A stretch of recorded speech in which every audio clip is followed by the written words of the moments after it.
This is the day of salvation. Ngayon ang araw ng kaligtasan. Hindi bukas, kundi ngayong araw. Isisabi sa Biblia na kapag nangusap ang banal na spirito sa atin, huwag nating hayaan na ang puso natin ay tumigas, na hindi natin papakinggan ang boses ng Diyos.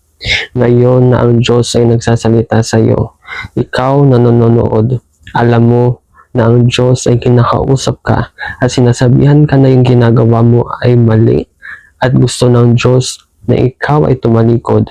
Ngayon ay makinig ka sa boses ng Panginoon.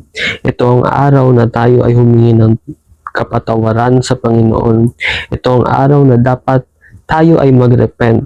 Tayo ay tumalikod sa mga kasalanan natin at mag-surrender, sumuko sa ating Panginoong Hesus.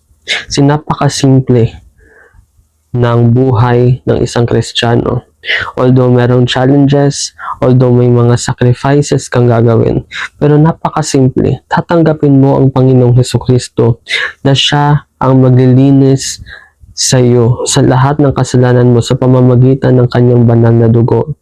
Ganun lamang, hindi mo na kailangan magpasakit sa sarili mo, hindi mo na kailangan magpapako physically sa sarili mo. Dahil ang Panginoong Hesus na ang nagpapako para sa atin, siya ay nagpakamatay, siya ay tinuring bilang kasalanan kahit wala siyang kasalanan para tayo ay maging righteous, magkaroon tayo ng right standing sa paningin ng Diyos Ama. Ganun ang pag-ibig ng Diyos sa atin. Kaya ito ang oras na tayo ay lumapit sa Kanya. Buksan ang ating mga puso at tanggapin siya bilang ating Panginoon, Diyos at tagapagligtas ng ating buhay. Kung willing ka tanggapin ng Panginoon, sabi sa Biblia, confession is made unto salvation.